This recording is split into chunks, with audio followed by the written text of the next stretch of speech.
యెషయా గ్రంథం 36వ అధ్యాయం 1వ వచనం. హిజ్కియా రాజు యొక్క 14వ సంవత్సరమున అష్షూరు రాజు అయిన సెన్హెరీబు యూదా దేశంలోని ప్రాకారము గల పట్టణములన్నిటి మీదకి వచ్చి వాటిని పట్టుకొనెను. ప్రాకారము గల పట్టణముల మీదకి వచ్చి వాటిని పట్టుకొనేను అనే విషయాన్ని ధ్యానించాలని ఆశపడుతున్నాను. ప్రార్థన చేసుకుందాం. తండ్రి, వందనములు ప్రభువా. ఎన్నో హృదయాలోచనలు ఉంటాయి, కానీ అందులో నీ తీర్మానం చాలా స్థిరమైంది తండ్రి. నీవు ఇచ్చే వాక్య భాగాలు మా అంతర్యానికి నీ ఆత్మ కట్టుబడినటువంటి ప్రభావం. అందుకు మించి మరొక మార్గం కానీ మరొక దానిలో కానీ అడుగు పెట్టకుండా నీ ఆత్మ యొక్క స్థాయి మా హృదయంలో సంతృప్తిగా నిలబెట్టాను తండ్రి. ఆశీర్వాదకరమైన సమయంగా ఈ వాక్య భాగాలు దీవించమని ప్రభు సహాయం చేయమని, అనేకులకు నాకును దీవెనకరంగా ఉంచమని యేసునామములో స్తుతించి వేడుకుంటున్నాను తండ్రి. ఆమేన్.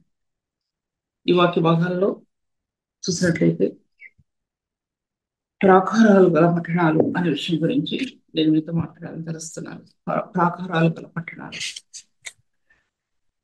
ఈ ప్రాకారాలు గల పట్టణాలు అంటే ఏంటంటే యెషయా గ్రంథం 36వ అధ్యాయంలో రాయబడింది.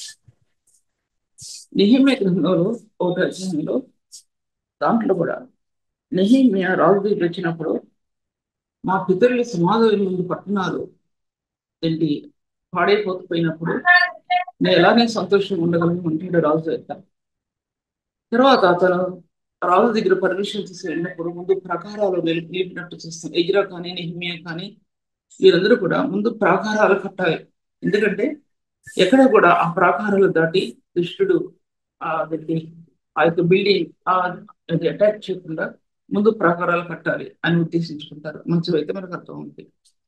తర్వాత ప్రాకారాలు గల పట్టణాలంటే ప్రాకారము అని రాయబడింది బైబిల్ గ్రంథంలో. అది అది విలాప వాక్యాలో సియోను ప్రాకారమా అని రాయబడింది. సియోను అని రాయబడింది. సియోను అనేది చాలా ఉన్నతమైన స్థాయి చెందినటువంటి ఒక సహోదరి కానీ సహోదరిని కానీ సంబంధించింది. సియోను అనేది యెరూషలేము వేరు, సియోను వేరు. యెరూషలేము వేరు, సియోను వేరు. సియోనులో రారాజు సింహాసనం బాగానే ఉంది. అక్కడ ప్రభు రాజ్యం వెళ్తాడు. దావీదు యొక్క సింహాసనాన్ని తీసుకుని ఆయన తన రాజ్యం వెళ్తాడని మనం వాక్య భాగాలు చదువుతాం. అందుకే దావీదు మొట్టమొదటి నుంచి అక్కడ పలకల్ని నిలపడం, తర్వాత సొలొమోను మందిరం కట్టిన తర్వాత ఆ పలకలు తీసుకెళ్లి మందిరంలో నిలబెట్టడం, అలా మనం చూస్తాం. పాత నిబంధన కాలంలో బైబిల్ చదివే వాళ్ళకి చాలా అర్థం అవుతాయి, చదవని వాళ్ళకి అర్థం అవ్వవు ఈ విషయాలన్నీ. ప్రకారము అనేది ఒక వ్యక్తి జీవితంలో ఆత్మలో ప్రభు నెరిగిన వ్యక్తి, దేవుని ఆత్మ హృదయంలో కలిగిన వ్యక్తి జీవితంలో ప్రార్థన ప్రకారాలు కట్టబడతాయి. ఎందుకు కట్టబడతాయి అంటే దేవునికి తనకి సంబంధం, అది లింక్. అది లింక్ రెండు విధాలుగా ఉన్నాయి. ఒకటి బాహ్య రూపంగా హృదయాన్ని మనం ఏదో అనుసరించడం వేరు, అంతరంగంలో మన ప్రభువును కలిగి అనుసరించడం వేరు. రెండింటికి చాలా తేడా ఉంటుంది. బాహ్యంగా మన పలుకులు పలుకుతూ చేసే సేవ అది వేరు, అంతరంగంలో దేవునితో సంబంధం కలిగి చేసే సేవ అది వేరు. ఆ సేవ కొద్దిదైనా సరే, చిన్న సేవ అయినా సరే దేవుని కనుదృష్టి ఆ పరిచర్య మీద నిలబడి ఉంటుంది. కారణం ఏంటంటే అంతర్యంలో ప్రభు యొక్క స్థానం హృదయ అంతరంగంలో కట్టబడటం. నీ ఆత్మను గమనించుకున్న రోజు, నా ఆత్మ నేను గమనించుకున్న రోజు అది నాకు అర్థమైంది. ఒక హృదయం మందిరంగా, ఆయన దేవాలయంగా, ఒక నూతన సృష్టిగా, ఒక నూతనమైన అనుభవంగా ప్రభుతో ఆ సంబంధం ముడిపడి ఉండడం అనేది నా హృదయాంతరంగం గమనించుకుంది కనుక అది ఇక్కడ మీ మధ్యలో నేను చెప్తున్నాను. ఈ వాక్యం చెప్పడంలో అది అర్థం అది. నేను పోయినసారి వాక్యం చెప్పినప్పుడు అది నేను పూర్తి చేయలేదు, నాకు తెలిసిన సంగతి. పూర్తి చేయలేదు, పూర్తి చేయకుండానే ఒక పేజీతో ముగించాను. కానీ ఈ సబ్జెక్ట్ని ఇంకో సబ్జెక్ట్ మీ ముందు పెట్టాలని ఆశపడుతూ నేను వాక్య భాగాలు తీసుకున్నాను. ఈ ప్రాకారాలు అనేవి నీ అంతరంగంలో ప్రభు యొక్క ప్రేమ అనేది లెక్కలేని సార్లు చెప్తూ వచ్చాను. లెక్కలేని సార్లు నేను చెప్పినా నేనేం చెప్పలేదు అనమాట అర్థం. లెక్కలేని సార్లు మీ మధ్యలో కానీ బయట కానీ నేను చెప్పినా అది ఏమీ కాదు, నేను చెప్పింది ఏమీ కాదు అనమాట అర్థం. దాని ముందు ఈ లోకంలో ఏమి నిలబడలేవు.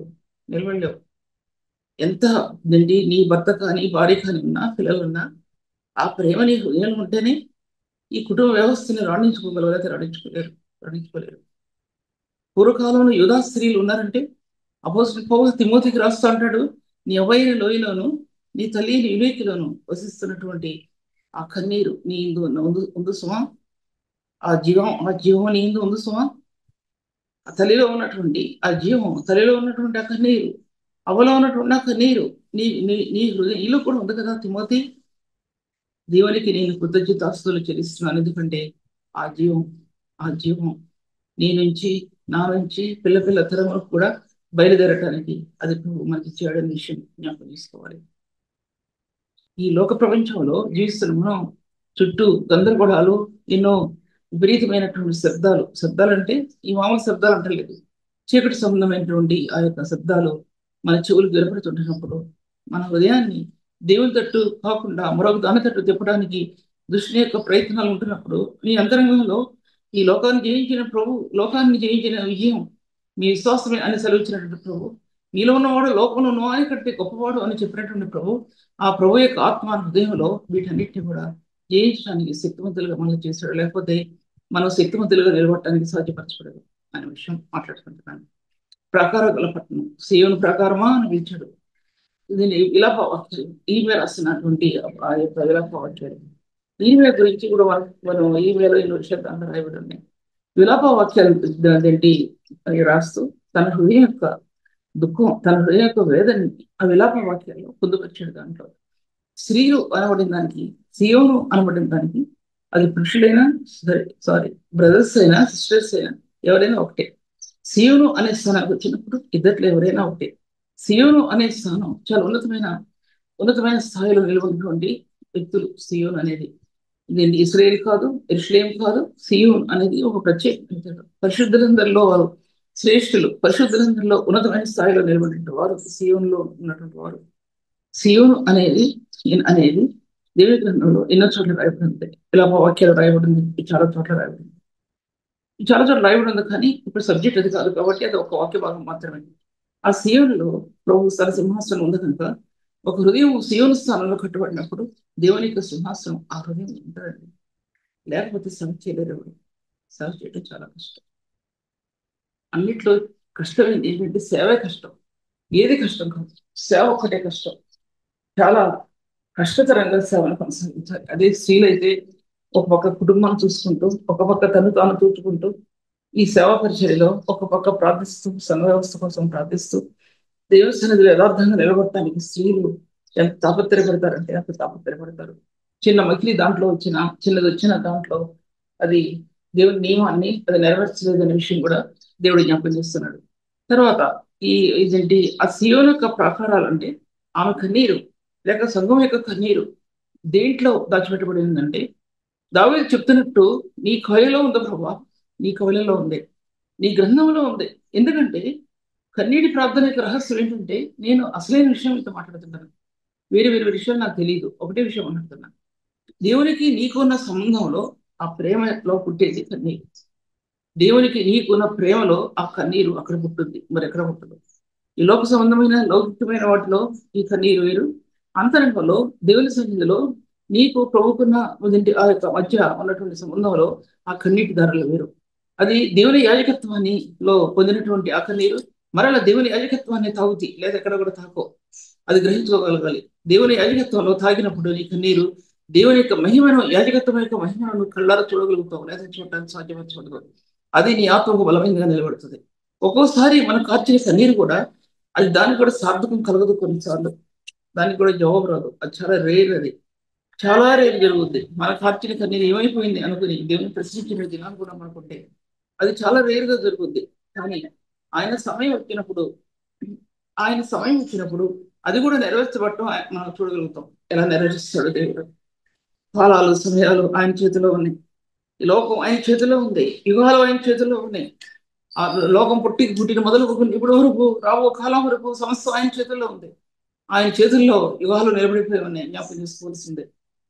బిలాము ఇశ్రాయేల్ గురించి మాట్లాడుతూ, ఇశ్రాయేల్ చరిత్ర గురించి మాట్లాడుతూ బిలాము దీవించమన్నప్పుడు అంటాడు, ఇశ్రాయేళ్లకు జరగబోయే కాలాలు అన్ని కూడా వారి చేతులు వారికి బయలుపరచబడ్డాయి. రాబో కాలంలో ఉన్న విషయాలన్నీ కూడా వారికి బయలుపరచబడ్డాయి. పూర్తి సెంటెన్స్ చెప్పట్లేదు కానీ భావం అదే. ఎందుకు బయలుపరచబడ్డాయి ఇప్పుడు ఇశ్రాయేలుకు బయలుపరచబడ్డాయి. ఎందుకు బయలుపరచబడ్డాయి అంటే ఆ దినాల్లో ప్రభు వాగ్దానం చేసిన వాగ్దానం అది నెరవేర్చాడు దేవుడు. వాగ్దానం లెక్క సంపూర్ణత ఇశ్రాయేలులో కట్టబడటం మాత్రమే కాదు, నేటి సంఘంలో కట్టబడింది వాగ్దానం యొక్క నెరవేర్పు. వాగ్దానాల్లో పరిపూర్ణమైన క్రీస్తు యొక్క స్వరూపం కట్టబడింది, అది వాగ్దానం లెక్క నెరవేర్పు. ప్రవచనాల్లో క్రీస్తు యొక్క స్వరూపం కట్టబడింది, అది ప్రవచనం యొక్క నెరవేర్పు, అది దర్శనం ఆత్మకి. మళ్ళీ దాంట్లోకి వెళ్ళాను నేను కాబట్టి మళ్ళీ ముందుకు వెళ్తున్నాను, జ్ఞాపకం చేసుకోవాల్సిందే. దేవుని వాక్య భాగాల్లో కొన్ని పట్టణాలు ప్రాకారాలు గల పట్టణాలు. దేనికి ప్రాకారాలు కట్టబడతాయంటే ఐశ్వర్యవంతమైనటువంటి పట్టణాలు, ఎన్నో ధననిధులు ఉంటాయి ఆ పట్టణాల్లో. దేంటి సమకూర్చబడి ఉంటుంది, దానికి ఎంతో గట్టి ప్రాకారాలు, ఎత్తైన ప్రాకారాలు కట్టి కావాలి ఉంటారు. కొన్ని ప్రాకారాలు అన్ని రిఫరెన్స్ చూపించడం కష్టం కాబట్టి మీకు అర్థం ఉంది. కొన్ని ప్రాకారాలు ఎలా ఉంటాయంటే అదేంటి యుద్ధ సామాగ్రి ఉంటుంది. కొన్ని ప్రాకారాలు దేశం యొక్క బలం, దేశం యొక్క శక్తి అనేది ఆ యుద్ధ సామాగ్రి దాంట్లో దాచిపెట్టబడి ఉంటుంది. దాచిపెట్టబడి దాంట్లో బలమైనటువంటి ప్రాకారాలు చుట్టూ కట్టబడతాయి, శత్రు శ్రేణులు అపహరించకుండా. అది నేటి కొత్త నిబంధన సంఘంలో ఒక ఎఫెసీ రాసిన పత్రిక 1వ అధ్యాయంలో ఆ యొక్క 19వ వచనంలో రాయబడి ఉంది. ఆ యొక్క మీరు విశ్వసించే ప్రభు మీద ఆ బలాత్సయం, క్రీస్తు యేసు యొక్క బలాత్సయం, మీరు విశ్వసించే ప్రభు మీద ఆ బలాత్సయం దాని మీద ఆధారపడి ఉంది. పాత నిబంధన గ్రంథంలో యుద్ధ సామాగ్రి, యుద్ధం చేసేటువంటి ఖడ్గాలు కానీ ఎన్నో ఉంటాయి కదా, వాటన్నిటికీ ఎత్తైన ప్రకారాలు కట్టబడ్డాయి. ఇప్పుడు నూతన నిబంధనలో ప్రభు యొక్క శక్తి చేత సంఘం నియమించబడి ఆ బలాత్సయాన్ని నేటి పరిశుద్ధ హృదయంలో నరాల్లో చోటు చేసుకుంటూ వచ్చింది. తర్వాత మూడవదిగా నేను పాయింట్స్ చెప్తున్నాను. మూడవదిగా చూసినట్లయితే కనుక రాణులు నివసించేటువంటి ఆ స్థలాలలో ఆ యొక్క రాజనగరంకి చుట్టూ దీంటి ప్రాకారాలు కట్టబడతాయి. రాజనగరులకు అంటే రాణులు నివసించేటువంటి స్థలాలకి ప్రాకారాలు కట్టబడతాయి. ఈ ప్రాకారాలు ఒక చోట చదివాను నేను బైబిల్ గ్రంథంలోనే, నాకు జ్ఞాపకం అలా తీయటం కూడా నాకు కుదరలేదు. రాణులు నివసించేటువంటి ఆ యొక్క నగరులు ఏనుగు దంతంతో చేయబడ్డాయి. పిల్లల గురువి వాయించేవారు సితారాలతో. ఆ రాణుల యొక్క నగరులు పాటలతో అంటే సితారాలతో అదేంటి ఆ స్వరమండలాలతో కీర్తించేవారు. వారి నగరులకి చుట్టూ ఏనుగు దంతం కట్టబడింది. ఏనుగు దంతం అనేది పరమగీత గ్రంథాల్లో రాయబడింది. రిఫరెన్స్ చేస్తే నాకు కష్టం అనిపిస్తుంది, కానీ మీరు చూసుకోండి 2వ అధ్యాయంలో 3వ అధ్యాయంలో ఆ ఏనుగు దంతం పరిశుద్ధతకి ఏంటి సాదృశ్యం చూపించినటువంటి ఏనుగు దంతం రిఫరెన్స్ ఇస్తాను. ఏంటి పరమగీతాలు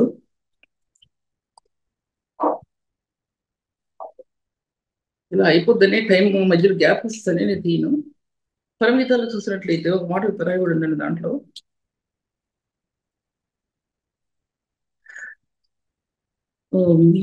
ఐదో అధ్యాయంలో 14వ వచనం, అతని కరములు తార్షీషు రత్నభూషితమైన స్వర్ణ కూడముల వలె ఉన్నవి. అతని కాయము నీలరత్నముల ఖచ్చితమైన విచిత్రముగు దంతప్పనిగా కనబడుతుంది.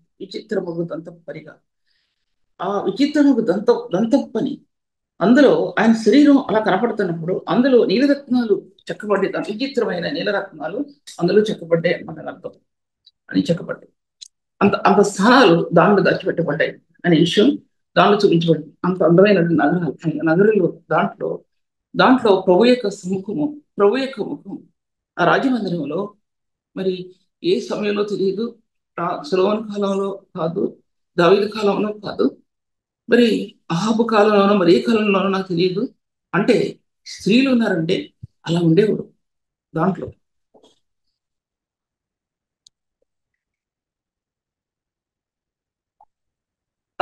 అటువంటి దాంట్లో ఈ యొక్క శత్రుస్థానాలు ఏం చేశారంటే ముందు పట్టుకునేది ఏంటంటే ప్రాకారాలు కొలదృష్టి పట్టుకునేది వీటిని పట్టుకుంటారు. ఐశ్వర్యవంతమైన స్థానాలు, స్త్రీల నగరులు, తర్వాత ఇవన్నీ కూడా దాని గురించి కొన్ని చెప్పడం కుదరదు. తర్వాత అషూరాజు సన్హెరీబు యూదా పట్టణం ప్రాకారం పట్ల అన్నిటి కూడా పట్టుకున్నాడు, అది దాంట్లో దాచిపెట్టబడి ఉంది. తర్వాత సియోను అనే స్థానాన్ని పట్టుకున్నాడు. పరిశుద్ధులలో సియోను అనే స్థానం అనేది చాలా పవిత్రమైనది, పరిశుద్ధమైంది, దేవునితో సంబంధం కలిగి ఉన్నటువంటిది. అందుకోసం సియోను ప్రకారమా అని పిలువబడింది. నీ కన్నీరు పారని, దివారాత్రిలో నీ కన్నీరు పారని. ఎందుకంటే నీ పిల్లల తట్టు, నీ పశువుల తట్టు నీ చేతులు ఆయన తట్టు ఎత్తు. అలాగ ఎత్తి ఎత్తి జీవితంలో నలిగిపోయిన స్త్రీలు ఉన్నారు. ప్రార్థించి ప్రార్థించి నిరీక్షణ కోల్పోయినటువంటి స్త్రీలు ఉన్నారు. ప్రార్థించి విజ్ఞాపన చేసి దేవుని సన్నిధిలో వాడబడే స్త్రీలు ఉన్నారు. తమ జీవితాన్ని త్యజించి ప్రభు సన్నిధిలో జీవించే స్త్రీలు ఎంతమంది మన మధ్య ఉన్నారు దాంట్లో.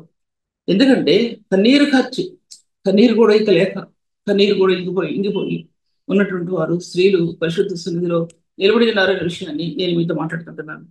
తర్వాత సియోన్ అనేది చాలా పరిపూర్ణమైనది అంటే సియోను సింహాసనం ఎంత పరిపూర్ణమైనదో అక్కడ ఆరాధన క్రీస్తు ఈ విధంగా నిలబడతాడు. అలాగే సియోన్ అనే స్థానం కూడా నేను పాయింట్స్ వైజ్ గా చెప్తున్నా, వివరించడానికి సమయం కుదరదు. సియోన్ యొక్క స్థానం కూడా చాలా పరిపూర్ణమైన స్థాయి. అందులో అన్నీ ఉన్నాయి. అందులో సియోన్ యొక్క స్థాయిలో అన్నీ ఉన్నాయి. దాంట్లో సియోనులో ప్రభు ముఖం కనబడిందంటే దాంట్లో ఎన్నో ఆయన ముఖ వచ్చేస్తుంది దాంట్లో సినాయకుండా ముఖ వచ్చేస్తుంది, నీలకాంతమైన ముఖ వచ్చేస్తుంది. తర్వాత తర్వాత కొత్త నిబంధనలో ప్రభు సిలువ వేయబడినటువంటి ప్రభు గొల్గొతా కొండ మీద ఆయన నలిగిపోయినటువంటి ఆ ముఖ వచ్చేస్తుంది. ఇవన్నీ విశ్వాసుల యొక్క జీవితాల్లో అవి యొక్క ఒక్కొక్క మార్గం. అది ఇప్పుడు ఇది నాకు ఇటువంటి వాక్యం చెప్తే ఎవరో ఎందుకంటే ఈ వాక్యం మర్చిపోయింది. లోకం మర్చిపోయింది క్రైస్తవ జీవితాన్ని. లోకానికి తెలియదు. లోకానికి నేటి క్రైస్తవులు అందించడం లేదు, పరిశుద్ధుడైన ప్రభుని అందించడం లేదు. ఇది ప్రకటించిన ఇది చూసేవారు తక్కువ, దీంట్లో యూస్ తక్కువ, అనేక మంది హృదయాన్ని నిబ్రపరచుకోవడం తక్కువ. ఎందుకంటే ఇదేం కాదు వారికి సేవ ఏంటంటే అభివృద్ధి చెందాలి అనేది సేవ. అభివృద్ధి చెందడం అనేది ప్రభు తన బిడ్డలు తన స్వరూపంలోకి మార్చుకొని ఆయన అభివృద్ధి చెందింపజేస్తాడండి. ఆయన నీతి మన నీతిలో ఆయన నీతి కలుగుతాడు. ఆ కొంచెం నీతి నిన్ను ఉన్నతమైన స్థలంలో నిలబెట్టుద్ది. అది గ్రహించగలిగితే నీటి పరిశుద్ధులు జీవితాలు ధన్యమవుతాయి. ఎందుకు ఎంతో మంది సేవ అభివృద్ధి చెందుతాయి. ఎంతో మంది సేవలో 3K 10K 2 రోజులు వచ్చేస్తుంది. మనకి ఎందుకు రాదు కారణం ఏంటి? అది ప్రభుని ప్రశ్నిస్తూ వచ్చాను నేను దేవుని సన్నిధిలో. ప్రభా, ఈ సేవనికి ఆపైనా నేను ఎందుకంటే ఎవరి దృష్టిలో పడట్లేదు ప్రభా ఈ సేవ, అంటున్నప్పుడు ప్రభు నాతో మాట్లాడుతుంటున్నాను. నా దృష్టిలో పడింది, నా కని దృష్టి అందులో ఉంది అన్నాడు ఆయన. మీరు అనుకోవచ్చు ప్రభు నీతో మాట్లాడతానంటే నేను అలా ఎన్ని మాట్లాడినా ఆ విషయాలు మీతో చెప్పను. ప్రార్థన చేస్తుంటే జవాబు ప్రార్థనలోనే వస్తుంది జవాబు. అవన్నీ మీతో చెప్పను నేను, ఎందుకంటే నన్ను ఎంతో పెద్దగా ఊహించుంటారని ఎక్కడ కూడా ఏవి కూడా చెప్పను. దేవుని వాక్యం తప్పితే మరొకటి ఎక్కడ కూడా ఏవి కూడా చెప్పను. అందుకోసం నా హృదయంలో చాలా తీరని వేదం ఉంటుంది. తర్వాత వాక్య భాగాల్లో ముందుకెళ్తున్నాను. పరిపూర్ణమైన సియోను అని రాయబడింది. తర్వాత సియోను అనేది కన్నీరు కార్చేది. సియోను అనేది తన కన్నీటి సియోను ప్రకారమా అని చెప్పిన ప్రభు కన్నీరు కార్చేది. దాంట్లో విలాప వాక్యాల్లో సియోను తీసుకెళ్లి ద్రాక్షగానంలో తొక్కిపడేశాడు రాయబడినాడు. సియోను తీసుకెళ్లి ద్రాక్షగానంలో తొక్కేశాడు, కాళ్ళతో తొక్కేశాడు. ఎందుకంటే ఆ సియోను జీవితం ఎంత పరిశుద్ధమైన జీవితం చూపించడానికి ప్రభు తొక్కేశాడు. ఇప్పుడు అర్థం అవుతుంది సియోను జీవితం అంటే ఏంటప్పుడు అర్థం అవుతుంది. దేవుని మీద ప్రేమ ఏంటప్పుడు అర్థం అవుతుంది. ఏంటి ప్రేమ చెప్తున్నారు అనుకునే వాళ్ళకి జవాబు ఇది. ఏంటి ప్రేమ గురించి మాట్లాడుతున్నారు అనే వాళ్ళకి జవాబు ఇది. ఈ జవాబు గ్రహించుకోండి. ఎందుకంటే సియోను శ్రమలతో కూడింది జీవితం. సియోనిది దేవుని పట్ల నమ్మకస్తురాలవై లేకపోతే ఈ స్థానాలు నీళ్ళ నుండి తొలగిపోతాయి, బయటికి భ్రష్టత్వానికి వెళ్ళిపోతారు, భ్రష్ట స్థాయిలోకి వెళ్ళిపోతారు. ప్రభు అప్పగించిన పని నమ్మకంగా చేయకపోతే నేను ఇక వాడుకోడు. నీ హృదయం ఎప్పుడైతే ప్రభు తట్టు తిరుగుద్దో ఆ ప్రభు అప్పుడు నేను వాడుకుంటాడు. చిన్న సేవ అయినా చేయండి, ఎవరు చూడని చిన్న సేవ అయినా చేయండి, కానీ అది దేవుని దృష్టిలో కనబడుతుందండి. అది దేవుని దృష్టిలో నీకు ఇచ్చిన ఒక తలాన్ని తీసుకెళ్లి భూమిలో పాత పెట్టావా? ప్రభు అంటాడు ఒక రోజు జవాబు ఇవ్వాలి ప్రభు దగ్గర. 10 తలాంతులు తీసుకున్న వారికి 10 తలాంతులు ఇవ్వబడ్డాయి. 1 తలాంతు పొందిన వాడు తీసుకెళ్లి భూమిలో పాత పెట్టాడు, తీసుకెళ్లి చీకటి కొట్లో వేయండి అన్నాడు దేవుడు. ఏ స్థాయి రక్షణ అనే ఆ స్థాయిలో ఆ తలాంతు ఆత్మకి ఇచ్చినప్పుడు ఆ తలాంతు కాదు అది రక్షణ అనే తలాంతు అని నేను చెప్తున్నానే, కానీ రక్షణ అనేది ప్రభు నీకు ఇచ్చిన ఉన్నతమైన అత్యున్నతమైన బహుమానం. క్రీస్తుతోని అంతరంగం కట్టబడే స్థాయి, పాపం నుంచి విడుదల పొందే స్థాయి రక్షణ స్థానం. దానిలో ఎన్నో తలాంతులు ఉన్నాయి, దానిలో ఎన్నో కృపావరాలు ఉన్నాయి, సంఘం క్షేమాభివృద్ధి కోసం ఎన్నో కృపావరాలు ఉన్నాయి. అది లేకుండా ఏ కృపావరం కూడా నిలబడదు. గాలి కొట్టుకుపోతుంది మాత్రం ఖాయం. దేవుని యొక్క ఆత్మ నివాసం లేకుండా ఏ తలాంతులు కానీ లేకపోతే ఏ కృపావరాలు కానీ అంతర్యం నిలబడవు, అవి వెళ్ళిపోతాయి. గాలికి ఎలాగా చెత్త కొట్టుకుపోద్దో అలా కొట్టుకుపోతాయి. అంతర్యంలో నిలబడి అత్యున్నతమైన కృపావరాలు ఉన్నాయి. అవి ప్రభు చేతిలో నుంచి రావాలి మనకి. అవి దేవుని సంఘానికి ఆశీర్వాదకరంగా మార్చబడతాయి. తర్వాత ఉందండి సియోను కన్యక అని పిలువబడింది. కన్యక సియోను అంటే ఎక్కడ ఆ సియోనులో మచ్చ లేదు, ఎక్కడ డాగు లేదు, ఎక్కడ అపవిత్రత లేదు. ఆ సియోనులో అటువంటి సియోను నిలబడింది మచ్చ లేకుండా. దేవుని పరిశుద్ధులని వారు తమ తాము కాపాడుకుంటూ ఇతరులను కాపాడుకుంటారు. చిన్నవాళ్ళైనా పెద్దవాళ్ళైనా ముసలివాళ్ళైనా వృద్ధులైనా ఎంతో ఎటువంటి వారైనా సరే సియోను అనే స్థానంలో కన్యక అనే స్థానం నిలబడి ఉంటుంది. చాలా పరిశుద్ధమైన స్థానం. ఆ పరిశుద్ధమైన స్థాయిలో ఎక్కడ కూడా అపవిత్రత పాపం అనేది అక్కడ నిలబడదు. సో యథార్థతలో వర్ధిల్లుతారు, నీతిలో వర్ధిల్లుతారు. ఎందుకంటే యథార్థవంతుల హృదయం ప్రభువు తెలుసు. యథార్థవంతుల మీద ఆయనకు దృష్టి ఉంది. నీతివంతులను దీనులను ఆయన చూడకపోడు అన్నమాట వాక్యం చెప్పబడుతుంది. ఆయన దృష్టి వారి మీద ఉంది. వారు యథార్థతలో నీతిలో దీనత్వంలో ఆత్మ ఎదుగుద్ది. మరి చెప్తున్నా మీకు పాయింట్స్ చెప్తున్నాను. మీరు ఎలా తీసుకుంటారో తీసుకోండి. కానీ ఒక దీనత్వాన్ని గురించి చెప్తే సబ్జెక్ట్ అయిపోద్ది, ఒక యథార్థతను గురించి చెప్తే సబ్జెక్ట్ అయిపోద్ది. ముందుకెళ్ళలేను. అందువలన పరిశుద్ధులైన మీరు, దేవుని సేవకులైన మీరు ఈ వాక్యాన్ని గ్రహించుకోవడానికి సామర్థ్యం కలిగిన వారిగా ప్రభు చేయగలరు. ఎందుకంటే కన్నిక సియోను అనబడింది. కన్నిక సియోను అంటే ఎంత పరిశుద్ధమైన స్థానం. కన్నిక సియోను ఏ చిన్నది కూడా ఆమె జీవితంలో ఒక బ్రదర్స్ అయితే వారి జీవితంలో ఎక్కడ కూడా అందులో మక్కిలి కనబడదు. అంత పరిశుద్ధమైంది. దానికోసం నీ జీవితాన్ని త్యజించుకుంటాం. నీ జీవితాన్ని త్యజించుకుంటావు అంటే డబ్బు విషయంలో కానీ, మరొక పాపం విషయంలో కానీ, మరి దేని విషయంలో కానీ నీ కళ్ళు తిప్పేసి ఉంటావు. ప్రభు చూస్తాడు. దేన్ని కూడా ఈ లోపల మరి దేన్ని కూడా కోరుకో ఆయన ఇస్తాడు. ఒకనొక దినాన్ని ఆయన ఇస్తాడు. ఆయన ఇచ్చే నిధి తరగని నిధి ఇస్తాడు. నీకు, నీ కుటుంబానికి, పిల్లలకి, పిల్ల తరానికి తరగనటువంటి నిధి ఇస్తాడు. నువ్వు దీన్ని త్యజిస్తే ఇస్తాడు. నేను దీన్ని త్యజిస్తున్నాను అష్టడానుకోవద్దు. కానీ హృదయం నీతిలో యథార్థతలు పరిశుద్ధతలు కట్టబడాలనే విషయం, అది నీ ఆత్మలో పరిశుద్ధుని యొక్క ప్రేమలో పుట్టినటువంటి ఆ మార్గాలు నీ ఆత్మకి నిలబడాలి. అవి నిలబడకపోతే దేవుడు ఇస్తాడనుకుంటే అది వృధా అయిపోతుంది. అది మాత్రం జరగదు. తర్వాత సియోను మార్గాలు అనేవి ప్రలాపించే మార్గం. సియోను మార్గాలు అనేవి ప్రలాపిస్తారు. ఎందుకంటే ప్రభుని గురించి ప్రలాపిస్తారు. రాజకుమారుడైన ప్రభు, నీతివంతుడైనటువంటి ప్రభు, పెళ్లి కుమారుడైన ప్రభు కోసం సియోను మార్గాలు ప్రలాపిస్తాయి. సంఘ వ్యవధిలో వచ్చేటువంటి విషయాలు, సంఘ వ్యవధిలో వచ్చేటువంటి వ్యతిరేకతలు, నేటి సంఘంలో చేనే కంచి వేస్తే ఎలా ఉంటది, అటువంటి పరిస్థితులు నేను వివరించి చెప్పలేను, విపులీకరించలేని విషయాలన్నీ కూడా నేను చెప్పేది మీకు ఇండైరెక్ట్ గా చెప్పి అర్థం చేసుకోండి. చేను కంచి వేస్తే ఎవరేం చేయలేరు. అటువంటి జరుగుతుంది సంఘ వ్యవధిలో. సంఘం కాపాడాల్సినటువంటి నేటి సేవా దృక్పథం అది విపరీతమైన పరిస్థితులకు వెళ్ళిపోతుంది. సంఘ వ్యవధిలో ప్రభు యొక్క ప్రేమను నిలబెట్టుకోవాల్సిన నేటి సంఘం యొక్క ఆ సేవకత్వం దుష్టుల చేతుల్లోకి వెళ్ళిపోతుంది. క్రీస్తు యొక్క సేవకత్వం అని నేను నమ్మి ప్రభు అప్పగిస్తే ఆ సేవకత్వం సాతాను చేతుల్లోకి వెళ్ళిపోతుంది. తన్నీరు లేదా హృదయం మార్చుకునే పరిస్థితి లేదా, ప్రభువునికి అంత ఉన్నతమైన స్థాయి ఇస్తే దాన్ని విడిచిపెట్టి మరొక స్థాయి, డబ్బు అనే స్థాయి లేదా మరొక పాపం అనే స్థాయిలో హృదయం వెళ్ళినప్పుడు వ్యధ లేదా, ప్రభువుని పట్ల నువ్వు ఎంత నమ్మకత్వాన్ని కలిగి ఉండాలనే విషయం అందులో చూపించబడుతుంది. నమ్మకత్వమైన జీవితం. నువ్వు శ్రమైన అనుభవించు, ఇరుకైనా అనుభవించు, కష్టంతో అయినా సరే ఆ పరిచయం చేయడానికి ఆయన శక్తివంతుడైన దేవుడు నేను నిలబెట్టుకుంటాడు. ఆయన కృపాటు కొట్టది అనే విషయం. సియోను మార్గాలు ప్రలాపించి అంటాడు విలాపవాక్యాలో, సియోను మార్గాలు లేవు అంటాడు. ఎక్కడ లేవు విలాపవాక్యాలు. సియోను మార్గాలు అసలు లేవి. ఎక్కడున్నాయి సియోను మార్గాలు నేటి సంఘ వ్యవస్థలో? ఎక్కడున్నాయండి సియోను మార్గాలు నేటి సంఘ వ్యవస్థలో? కొంతమంది ఉన్నా సరే వాళ్ళకి లాగి పడేసేవాడు ఎంతమంది, వాళ్ళు అవమానించేవాళ్ళు ఎంతమంది ఆలోచించండి. చేరి సరికదా దృష్టి యొక్క స్థానాలు నేటి సంఘ వ్యవస్థలో ప్రవేశిస్తున్నప్పుడు అడ్డుకునే వాళ్ళు లేరు కదా. ఉన్న వాళ్ళని కూడా లాగి పడేసే పరిస్థితి నేటి సంఘ వ్యవధిలో అంత భయంకరమైన పరిస్థితి వెలువడి చేస్తున్న విషయం ఎంతమంది తెలుసండి. నువ్వు గొప్ప, నేను గొప్ప, నీవు చెప్పే వాక్యం గొప్ప, నేను చెప్పే వాక్యం గొప్ప.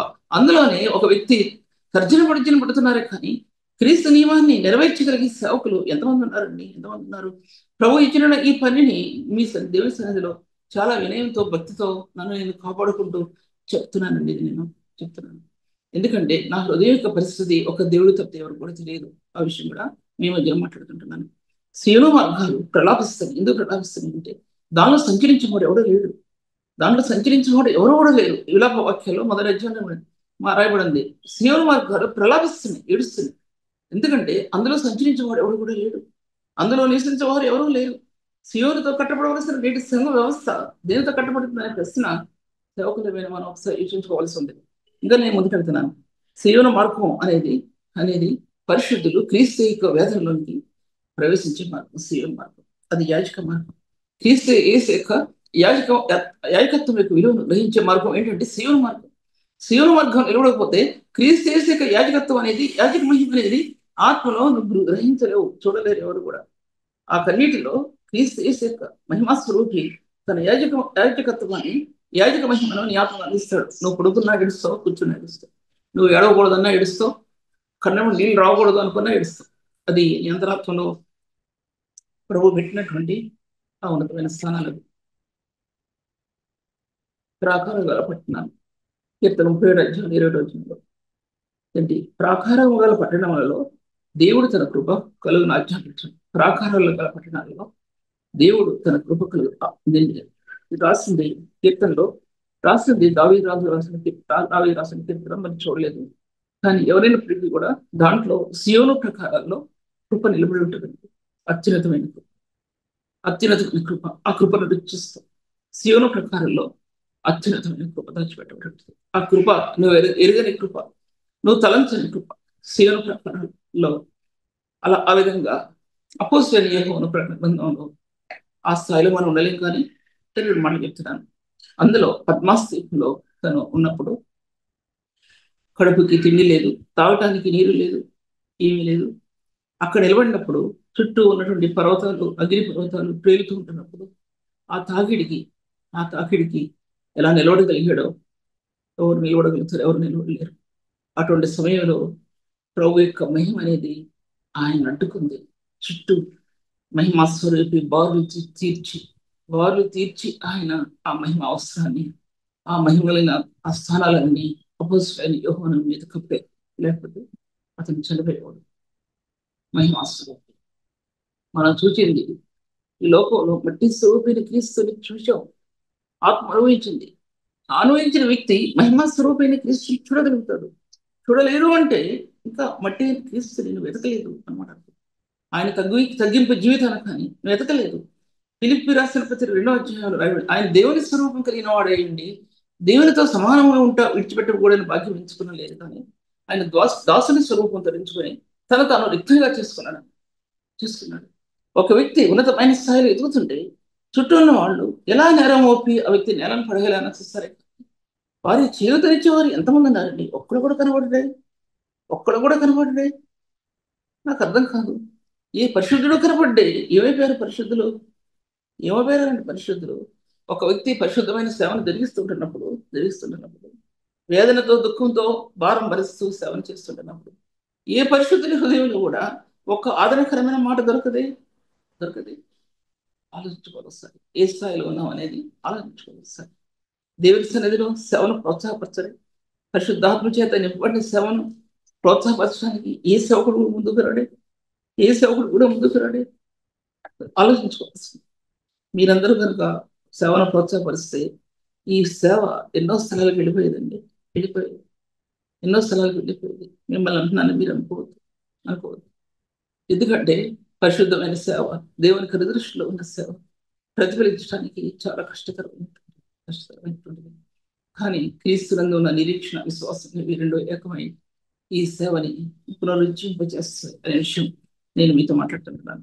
ఐశ్వర్యవంతమైనటువంటి కృప, అందులో కృపామహిమ స్తంభాలు కట్టబడింది నేటి సంఘానికి. కృపామహిమ అనే దానికి ఈ ఒక 20 మెసేజ్ల్లో ఎన్నో విషయాలు మాట్లాడినట్టు నాకు బాగా తెలుసు. మాట్లాడాను. మా సహోదరి శశి కూడా అదేంటి ఎన్నో చోట్ల కృపామహిమ అని అంటది అని చెప్పుద్ది చాలాసార్లు. ఆమె కూడా నాకు ఈ యొక్క కృపామహిమ అనేది కొన్ని సంవత్సరాల క్రితం ప్రభు అనుగ్రహించిన ఈ ఓడిది అక్షుపదేశారు. కృపామహిమ అనేది ఈ ఓడికి దీనిలో నాకు బయలుదేరినటువంటి సత్యాలు ఒక పుస్తకం అయిపోతాయి. అటువంటి విషయాలు బయలుపరచబడ్డాయి.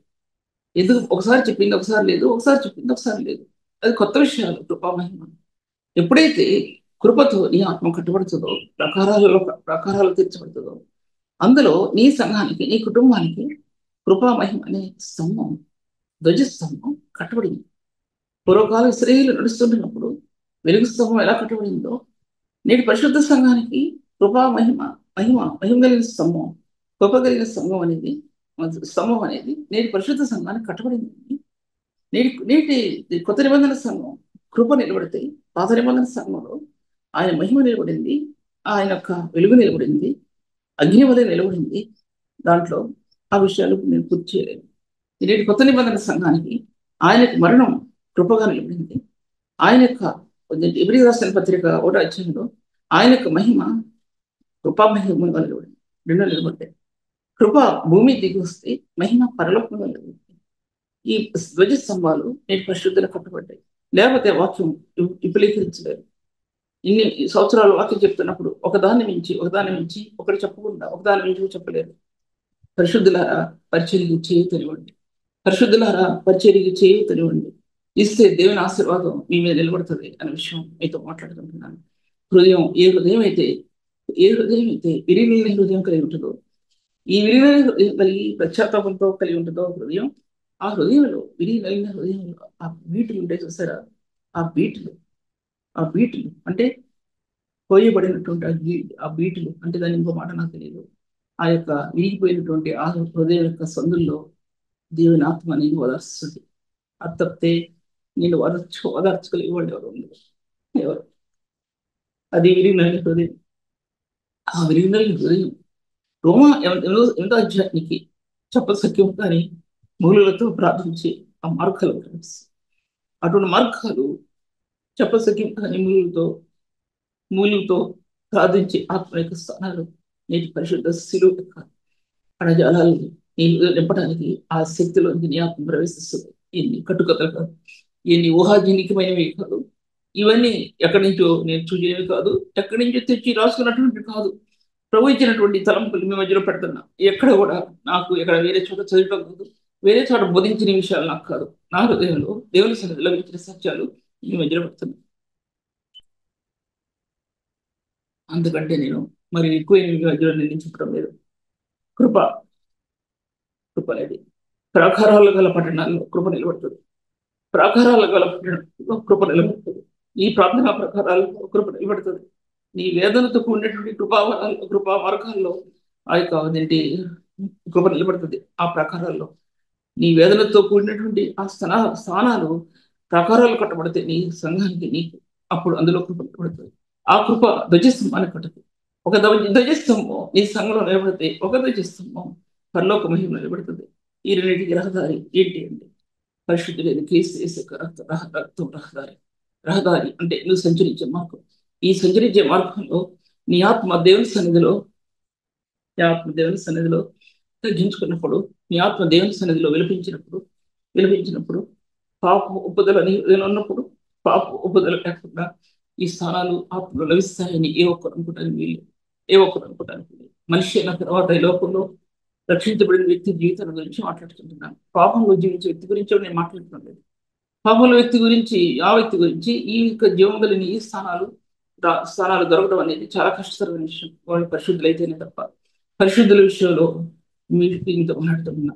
ఈరోజు ఎఫెసీ రాసిన పత్రిక 1వ అధ్యాయంలో పరిశుద్ధులలో పరిశుద్ధుల ఐశ్వర్యం ఎట్టిదో అన్నాడు. దాంట్లో ఎటువంటి ఐశ్వర్యం ఇచ్చాడు దేవుడు అంటే ఆ కృపలోనికి నీ ఆత్మ ప్రవేశించినప్పుడు ఒక్కొక్క మెట్టు ఎక్కుతాం.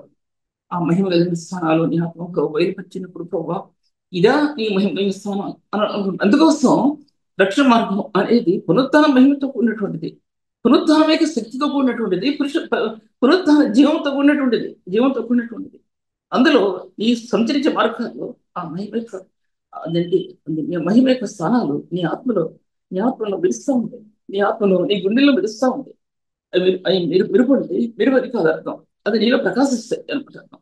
అది నీవు దేవుని సన్నిధిలో వర్ణించే విధానాలు ఆ స్థానాలు నీ జీవితంలో చాలా ప్రధానమైనవిగా ఉండే విషయం మీ మధ్య మాట్లాడుతుంటున్నాను. ఆ కృపా మహిమ అనేది ఎన్ని స్తంభాలు కట్టబడుతుందో అందులో ప్రభు యొక్క సింహాసనం ఉంటుంది. ఆ విధంగా ఒక సేవకుని యొక్క జీవితం నిలబడలేకపోతే సంఘం యొక్క జీవితం నిలబడలేదు, తొట్టిల్లిపోతే నేను అటాక్ చేస్తారు. ఒక సేవకుని అటాక్ చేస్తే ప్రమాదం ఉంది. ఎందుకంటే అత్యున్నతమైన స్థాయిలో నిలబడటానికి సేవకుడు దేవుని సన్నిధిలో ఒక్కడే మార్గం. నీ కన్నీరు పుట్టుకుంటావు దేవుని సన్నిధిలో. ఎవరు లేని సమయంలో కొట్టుకుంటావు శక్తి లేక. ఆ శక్తిని పొందే వరకు నువ్వు కొట్టుకుంటావు. నీ ఆత్మ కొట్టుకుంటుంది, వేదన పడదు. ఎవరు లేని సమయంలో నీ కేకలు చుట్టుపక్కల కూడా నిలబడతాయి. అటువంటి వేదనతో నువ్వు కొట్టుకుంటావు తెలుస్తుంది. అప్పుడు దేవుని ఆత్మ నీందు ప్రభావితం అవటం గమనించుకుంటావు అనే విషయం మీతో మాట్లాడుతుంటున్నాను. తర్వాత మూడవదిగా ఆ కృప మహదైశ్వర్యాన్ని ఇచ్చింది, మహదైశ్వర్యం ఇచ్చింది. ఎఫ్సి పత్రిక 1వ అధ్యాయంలోను ఆగ్రహాలను చూడండి. ఆ కృప తరతరాలకు కూడా మహదైశ్వర్యం, మహదైశ్వర్యం నీకు, నీ తర్వాత నీ పిల్లలకి, నీ పిల్లల పిల్లలకి మహదైశ్వర్యాన్ని కలిగించింది. నీలో ప్రవహించే జీవం అనేది, ఐశ్వర్యం అనేది మొదలు నుంచి పడదు, మహదైశ్వర్యాన్ని కలిగించేది. నా పిల్ల తరం వరకు అది నిలిచి ఉండేది అని చెప్పాడు దాని పిల్ల తరం వరకు కూడా. దేవుని సన్నిధిలోకి వెళ్ళి ఇదేంటి ఒకటో ఒకటో తిరుగుతున్నా ఒకటో రాజులు, రెండో రాజుల గ్రంథంలో జ్ఞాపకం రావట్లేదు. దేవుని మందిరానికి వెళ్ళి ఏడుస్తాడు దావీదు, ప్రభా నా కుటుంబాన్ని జ్ఞాపకం చేసుకో, నా కుటుంబాన్ని జ్ఞాపకం చేసుకో, నా కుటుంబాన్ని నీ సన్నిధిలో బతుకు రాజ్యాంపించు ప్రభా, నువ్వు బ్రతుకు రాజ్యాంపించు. నా కుటుంబం నీ సన్నిధిలో బ్రతకాలి ప్రభా, నీ సన్నిధిలో బ్రతకాలి, నీ జీవాన్ని పోసుకుని బ్రతకాలి ప్రభా, నాకు ఇంకేం వద్దు. రాజు అయినటువంటి దావీదు, చక్రవర్తి అయిన దావీదు, సిరి సంపదలతో కూడినటువంటి దావీదు రాజ్యాన్ని జయించుకుని జీవించిన దావీదు దేవుని మందిరానికి వెళ్ళి అంటాడు, నీ మందిరాన్ని గురించి ఆసక్తి నన్ను భక్షిస్తుంది అంటాడు. దేవుని మందిరాన్ని మర్చిపోలేదు. తన ఐశ్వర్యంలో తన దేవుని మందిరాన్ని మర్చిపోలేదు, తనకున్న సంపదలో దేవుని మందిరాన్ని మర్చిపోలేదు, దేవుని స్థలాన్ని మర్చిపోలేదండి దావీదు. దేవుని మందిరానికి వెళ్ళి ఏడుస్తాడండి. అన్నిటికంటే ప్రాముఖ్యమైంది నీ హృదయ యథార్థత, నీ హృదయ యథార్థత. దేవుని సన్నిధిలో ప్రభువును ప్రేమించే విధంలో నీ హృదయం యథార్థత, ఆత్మలో నువ్వు ప్రభువును కనుగొన్న విధానం ఒక్కసారి జ్ఞాపకం చేసుకో. అది జ్ఞాపకం చేసుకోకుండా నేను విమర్శించను నేను ఎవరిని కూడా. అది జ్ఞాపకం చేసుకోకుండా, హృదయం కట్టబడకుండా నువ్వు చేసే పని, ఏ పని కూడా దేవుని సన్నిధిలో అది అది ఎళ్ళదు, పైకి వెళ్ళదు. వెళ్ళదు అనే విషయాన్ని మీతో మాట్లాడుతుంటున్నా. పై పలికి పలుకులు, పై పలికి ఆరాధనలు, పై పాట పాడే పాటలు నేను విమర్శించే విషయంలో మాట్లాడుతున్నా. బాధతో చెప్తున్న విషయాన్ని ఆ దేవుని సన్నిధి చేరో హల్లెలూయా అని పలికినంత మాత్రాన, పేదరాడని పలికినంత మాత్రాన, హృదయంలో కుటిలత్వం పెట్టుకుని పలికినంత మాత్రాన దేవుని సన్నిధి చేరవండి. మహలేల నుంచి ప్రారంభమైనటువంటి హల్లెలూయా అనే పదం అద్భుత పదం కాదండి, భూలోకంలో పుట్టిన పదం అండి. పరిశుద్ధుడైన మానవునికి దేవునికి మధ్య పుట్టిన పదం, దేవతలకు ఇవ్వబడిన కీర్తి హల్లెలూయా అనే పదం. ఆ పదం అది ఉట్టిగా అదేంటి నేమ్సేక్గా మాట్లాడే పదాలు కాదు, అవన్నీ కూడా నీ గుండెల్లో పుట్టే పదాలు, అవి ప్రశస్తమైన పదాలు.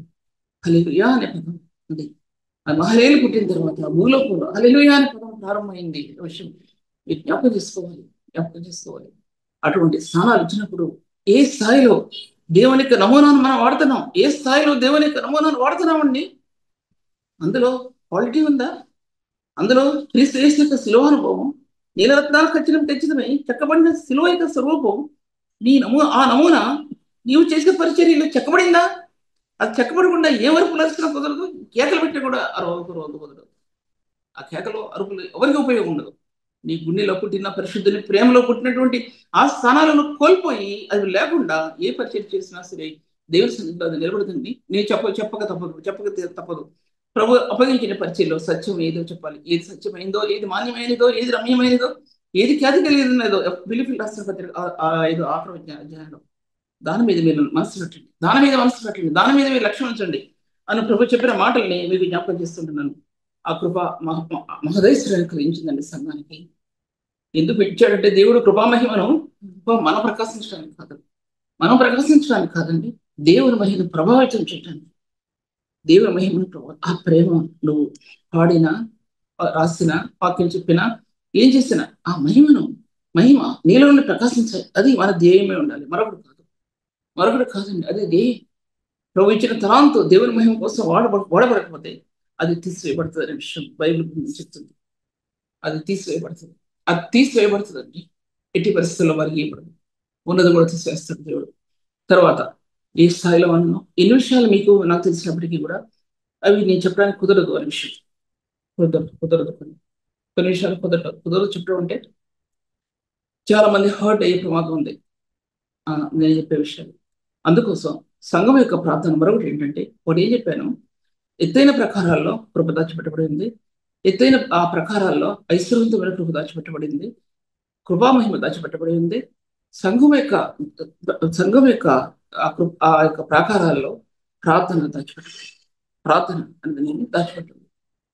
ఆ కృపావరాలు ఎత్తైన ప్రకారాల్లో ప్రార్థన అనే స్థానం దాచిపెట్టకపోతే అందులో దుష్టుడు ప్రవేశించే 100% అవకాశం ఉంది.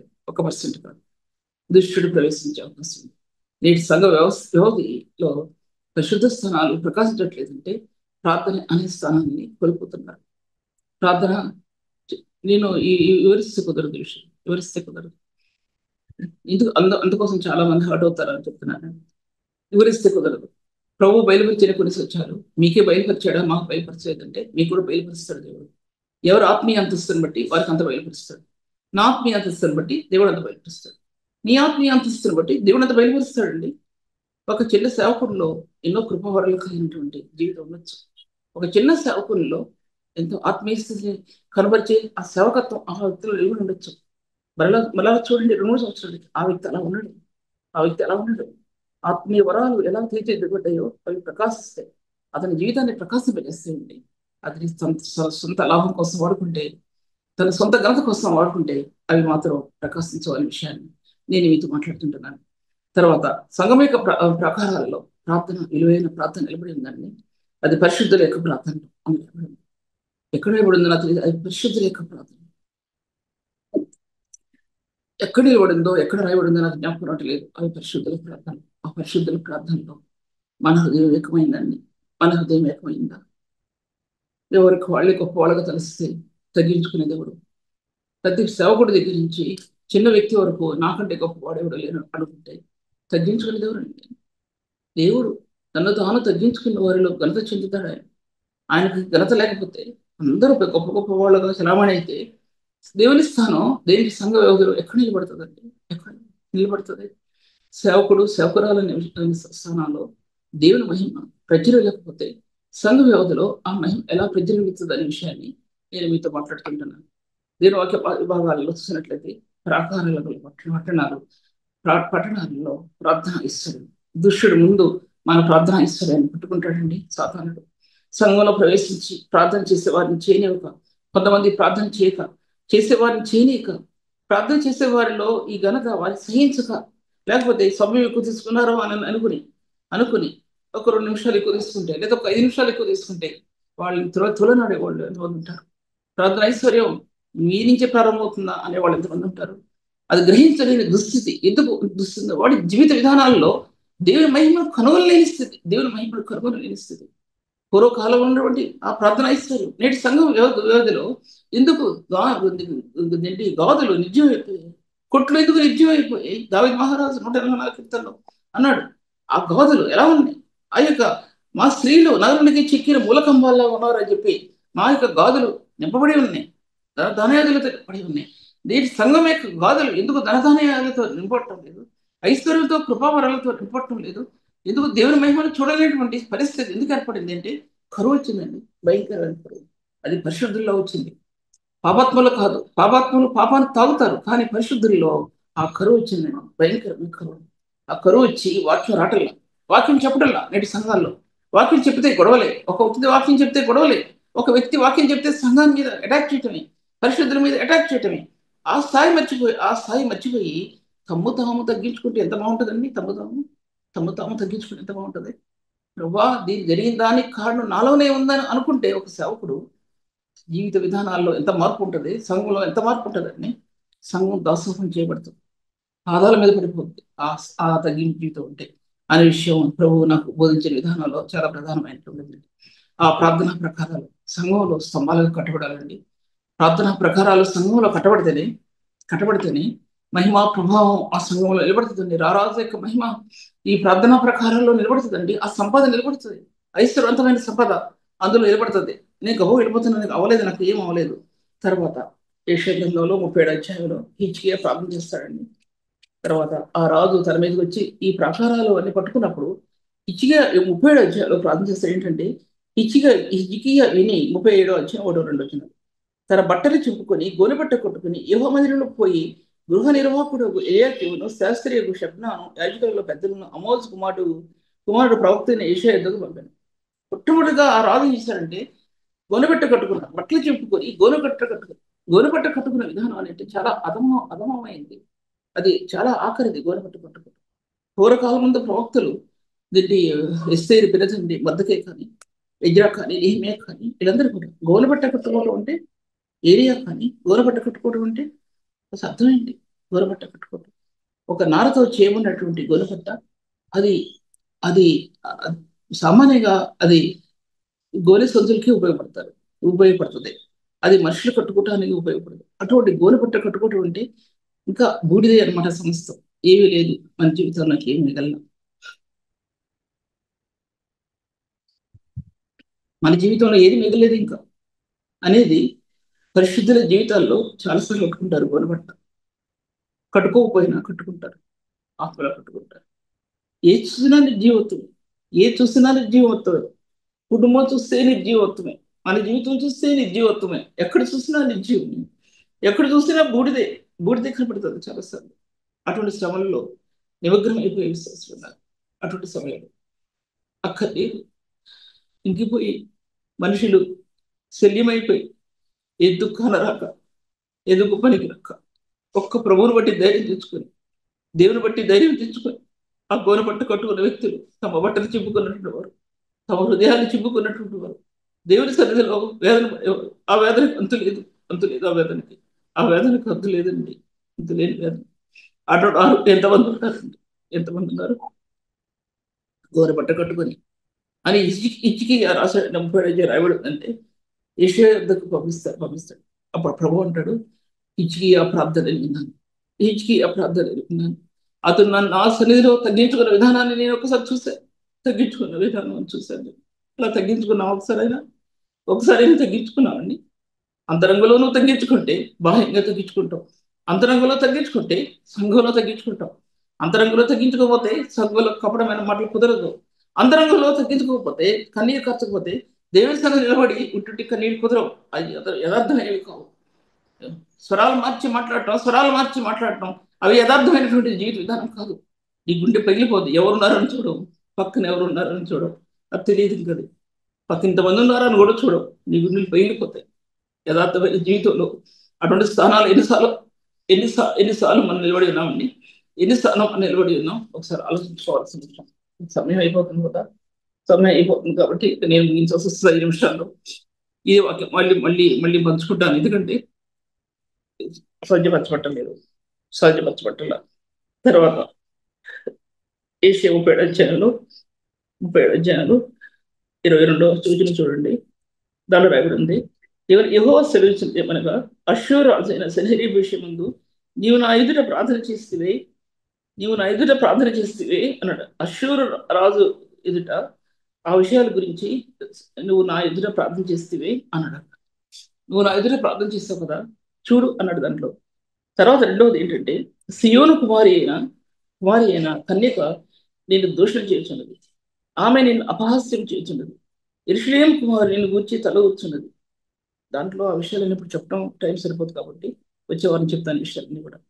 సియోను కుమారి ఏం చేసిందంటే, సియోను కుమారి కన్యక నేను దూషణ చేస్తా ఉందంటే అది 2 విధాలుగా గ్రహించగలిగింది. సియోను కుమారి అంటే అత్యున్నతమైన స్థాయిలో చెందినటువంటి సేవకులు. ఆ దినాల్లో హిజ్కియా కాలంలో ఉన్నటువంటి సేవకులు హిజ్కియాని దూషణ చేస్తున్నారు. ఎందుకంటే ఇతడే ఈ దేశానికి సంరక్షిస్తాడు, ఇతడే దేశాన్ని కాపాడుకోగలుగుతాడు అనే విషయం ఒకటైంది. మరొకటి ఏంటంటే, ఆ సియోను కుమారి కన్యక నేను దూషణ చేస్తుందంటే ఆ సెన్హెరీబుని అక్కడ ఆ దేశంలో ఉన్న ప్రాముఖ్యుల్ని దూషణ చేస్తుందంటే నిలబడింది సియోను కుమారి. ఆ సియోను కుమారి ఎక్కడి నుంచి వచ్చిందంటే, నీ హృదయం అనే ఆ యొక్క కవాటాల్లో పరిశుద్ధని యొక్క ప్రేమలో సియోను కుమారి అక్కడ నిలబడాలండి. బలం అదే బలం. వాక్యం పూర్తి చేయాలని చెప్పాను కాబట్టి పూర్తి చేయలేను. అందుకోసం 2 మాటలు చెప్తున్నా. ఈ అంతరంగంలో దాచబడినటువంటి సియోను శిఖరం నిలబడేటువంటి నీ అంతరంగం, సియోనులో నిలబడినటువంటి పరిశుద్ధంతో నిలబడిన నీ అంతరంగ స్థానం జ్ఞాపకం చేసుకోవాల్సింది. ఉన్నతమైన సియోను నిలబడినటువంటి 133 దావీదు కీర్తనలో సియోను కొండ మీద దిగవచ్చు హెర్మోను మంచు. ఇది రాశాడండి దాంట్లో, కీర్తనలో ఎన్ని సత్యాలు రాశాడండి రాసు. సియోను కొండ మీద నుండి దిగవచ్చు. ఆ హెర్మోను మంచు, హెర్మోను పర్వతం మీద నుంచి కురిసే మంచు సియోను కొండ మీదకి వచ్చింది. పరిశుద్ధుల్లో ప్రార్థన అనుభవాలు సియోను కొండ మీదకి రావాలి. అవి పరిపూర్ణత చెందాలి. అవి పరిపూర్ణత చెందకపోతే సంఘం పరిపూర్ణత అందుకోదు. పరిపూర్ణమైన క్రీస్తు ప్రేమలో నిలబడిన హృదయానికి, పరిపూర్ణమైన రక్తంలో నిలబడి ఉన్న హృదయానికి పరిపూర్ణమైన స్థానం సియోనులో ఆత్మ లభిస్తుంది. లభించకపోతే ఈ వ్యక్తి పరిపూర్ణ వ్యక్తి కాదు. వాక్యం ముగిస్తున్నాను. 1 గంట సమయం 10 నిమిషాలుగా అయిపోయింది. ప్రార్థన చేస్తాను. తండ్రి, గొప్ప దేవుడు ప్రభు, నీ వాక్యం చెప్పడానికి నాకు అంత ఆధిక్యత లేదు తండ్రి. ఎంత చెప్పినా సరే నేనేం చెప్పగలిగాను ప్రభు. ఎంత చెప్పినా నేనేమి చెప్పగలిగాను.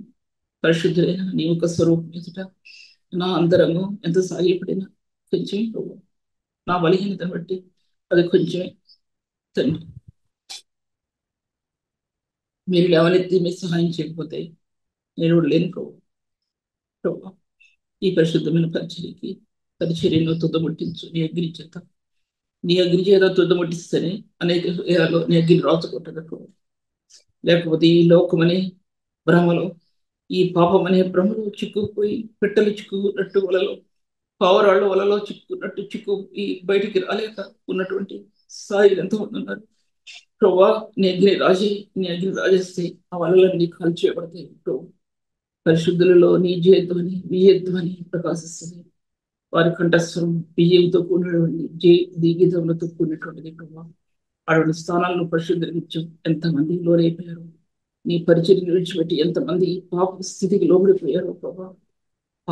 మీ పాపాలు మిమ్మల్ని పట్టుకుంటే ఎన్నో, పట్టుకుంటే తీరదా ఎన్నో తండ్రి దేవా. అటువంటి స్థానాల్లో ఎవరు కూడా ఉండకూడదు, మేము ఉండకూడదు, ఎవరు ఉండకూడదు ప్రభా. ఉన్నతమైన శిఖరాల్లో నిలబడవలసిన నేటి సేవా జీవితాన్ని అంత ఉన్నతమైన స్థాయిలో నిలబెట్టి ప్రభువును ఆశ్రయించండి తండ్రి. యేసు నామములో స్తుతించి వేడుకుంటున్నాను తండ్రి. ఆమేన్.